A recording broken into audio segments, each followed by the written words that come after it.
and some additional information, whatever I could get, has been added to the second edition.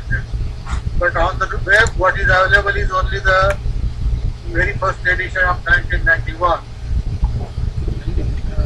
Due to the courtesy of the Ambedkar.org, who have very kindly put my book there, and after that I received lot of information and help from all over the world, from Britain and USA and all over India. And accordingly I modified the book in various forms, in various chapters. I added the information that I could gather from 1901 to now, about 20 years, 22 years now. The point is, the subject of Tirupati was not discussed by any other scholar. Unmuted. Though it was known that many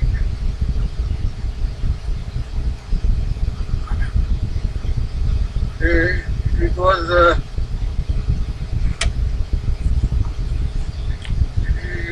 was mentioned by many scholars that the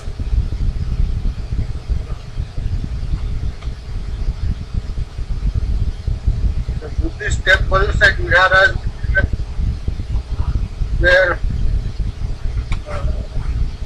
usurped by the Brahminic Muted. scholars, and they were used for the Brahminic pujas and for their Brahminical use.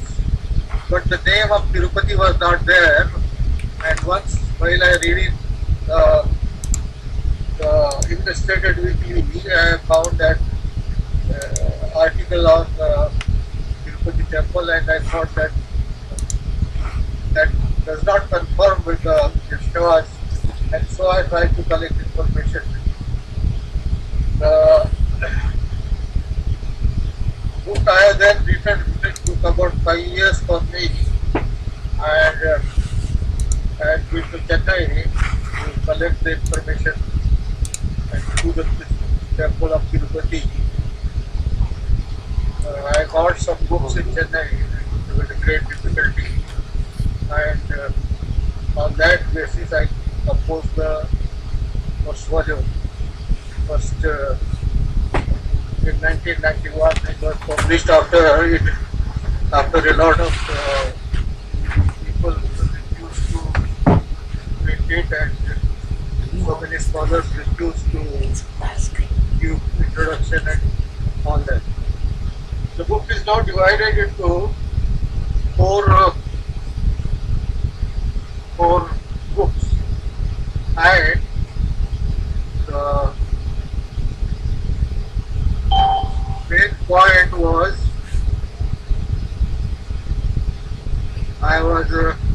the first point I had given is the main history of other temples, other places of worship as served by the Brahminical scholars, Brahminical people from the Buddhists. There is a general decline of Buddhism, and this struggle of Hinduism and Buddhism is the history of that struggle is the main history of India, as was announced, as was pronounced by Dr. Ambedkar. And the first part of the book, therefore, deals with so many examples, small and big, about available sources of information from which we can see that the temples and places of worship of Buddhists were taken over by the Brahmins. That I have given in first 2 chapters, and then some very big temples like Temple of Puri of Jagannath Vithoba of Maharashtra, Pandharpur, and Ayyappa in Kerala, Sri Shailam in Andhra, Draksharam in Andhra, and all those temples individually I have given some chapters. The second part of the book contains the image, the worship of Vishnu, because the temple of Tirupati is known as the Vishnu shrine, and that shrine is now considered as a Vishnu shrine, and my attempt was to show that it was a Buddhist at one time. So Vishnu worship, how it is done, what are the various types of murtis, what are various types of how to differentiate between the Buddhist and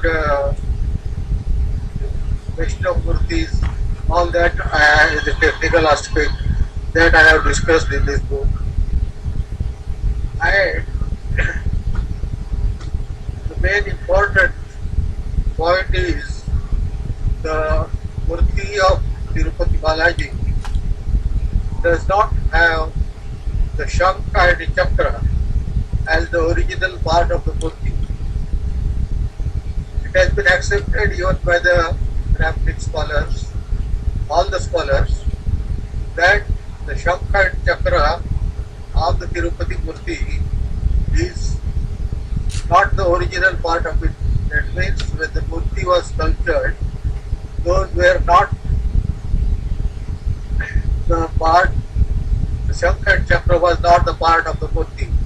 It was fixed later on by somebody, and we have then to discuss that makes the Shankha and Chakra are the signs of Vaishnava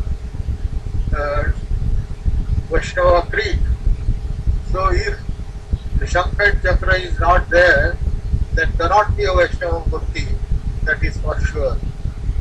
And if it is attached later on, in some books it is mentioned that it is that Shankha and Chakra are made of gold, and others are silent about what they are made of. The main murti is made, it is a murti of stone. It is a stone image, but the chakra and shankha that are attached are made of gold. Point is, when was this attached and who attached that? For that we have gone in the history, and various literary evidences have been put forward right from the Sangam age. I am not sure whether I can pronounce the Tamil pronunciation of the various names. So the Sangam literature talks of the Vengadam Hill. The Vengadam Hill was there, and there were festivals, and those festivals were of Shravan festivals.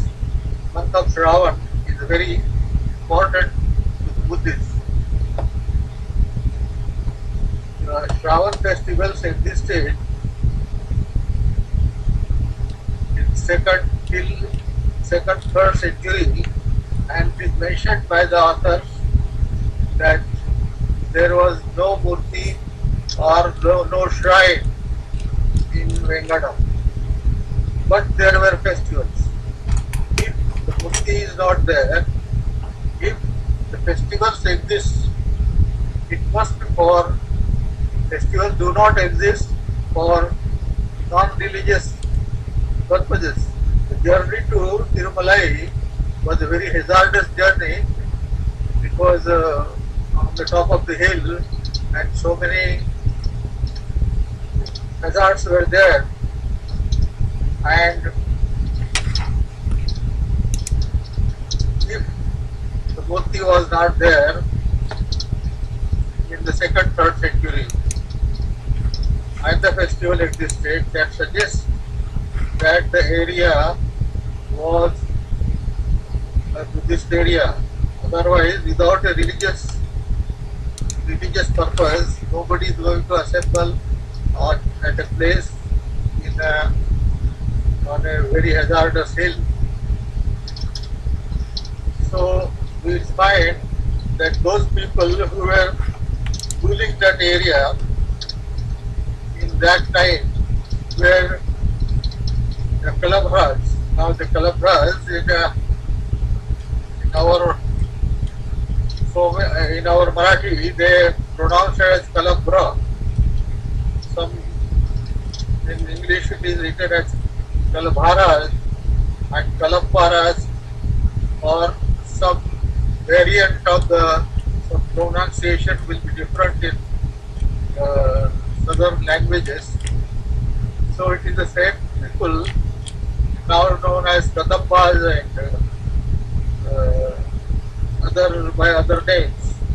Now these people were described in the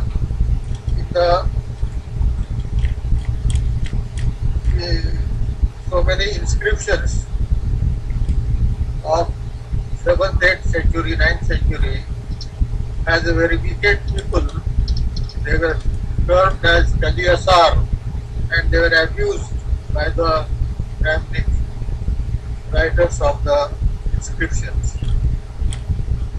The point why they were abused and why they were denigrated was these were the peoples who convulsed the affairs of the southern India.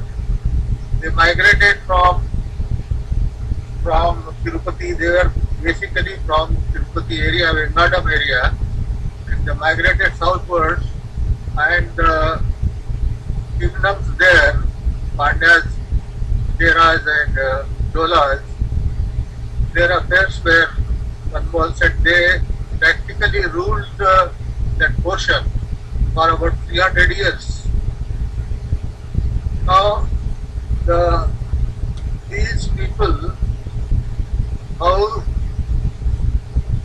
the identification of these people has been a great problem in the study of Indian history, and various people have mentioned various theories, and they have been suggested so many reasons for their. The main objection of the inscription writers was that these Kalabharas took away the lands given to the Brahmins. Those are known as Brahmadev villages. Brahmadev villages, after the fall of Buddhism, what happened was all these Rajput kings took over, and they donated a lot of lands and completely changed the system of ruling. As we know that it is known as the feudalism from below and feudalism from above. Up to the 7th, 8th century, it was the feudalism from above, and later on it became feudalism from below. That is how the historians describe it. When the lands were donated to Brahmins, when the lands were donated, it was not the lands alone, but the people who were tilling the lands, they became the more like slaves of the small feudal lords all over the place. And these Kalabharas, what they did, that all the villages that were donated to the Brahmins, they cancelled that donation and took back the villages. The Brahmadev villages were taken back, and therefore they were abused so many things had happened in the meantime to remove the influence of Buddhism from the South Indian and now also North Indian continents. The North India saw the emergence of Rajputs from the Agnikula. They arranged a yajna at the Mount Abu, and they 4 different kulas like Parmara, Chauhans and others are produced from the Agnikula Rajputs. But in South India, the process was different. This is known as the Hiranyagarbha Mahadan, and the king had to pass through a gate made up of gold, and a vessel made of gold. He has to pass through that, and when he is inside, the Brahmins chant the various mantras of what is chanted at the time of delivery of a lady, and thus the new king is born, and then that vessel of gold through which he has passed is donated to the Brahmins, and the king is now declared as a Kshatriya. And these are known as the Hiranyagarbha Prasuta kings. 5 important dynasties that have been identified as having performed this yajna, the Mahadan yajna,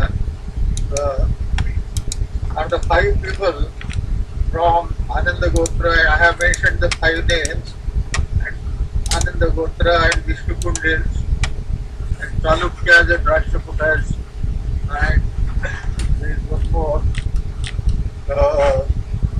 And the important point to know is all these people were Buddhists. So the ceremony that was conducted was meant for converting the Buddhists. Chezrala, for example, Chezrala was a temple which was converted to Buddhist use. That time, Chalukya's Rajdhani at Ayahor. Ayahor is a small place near Bijapur in Bijapur district, and that was the original capital of Chalukya's Badami. And there is a very important inscription in there which goes by the name of Ayahor precious tree. In North India, as we know, the Allahabad pillar inscription goes by the name of Allahabad precious tree and describes the military conquest of Samudragupta. In South India, it is the Ayahor precious tree which describes the military conquest of the Chalukyas, and was the first king, the Pulakeshi the first, and he performed the Hiranyagarbha Adan, and he is known to have destroyed the stupa at Amravati to a great extent and started there the worship of Shaiva in Kapaleshwara, or a very severe form of Shiva. So this was the atmosphere that was prevailing, and during that atmosphere, these three dynasties, the Pallavas, Chalukyas and Pandyas, they destroyed the reigns of the Kalmaras. The Kalmaras, who had been shifted due to Satavahana pressure from Tirupati area in the south of India, they were destroyed and their reigns were Their were ended by these three kingdoms on three sides, Chalukyas, Pallavas, and the Pandyas. The point is, when this Kalavaras has been described in the Buddhist books. Buddhist books are not very not found in India. When the Britishers came to search for the Buddhist books, they could hardly find any book except the Manjushri Mulikal written somewhere in Kerala. No other books were found. But then the various books were fished out, and the Buddha Datta and Buddha Ghosh and Dhammapal, these were known as the Atthakathakars. They wrote the commentaries on the three Pitakas. They went to Ceylon. There they wrote the commentaries, and they are famous as Atthakathakars. So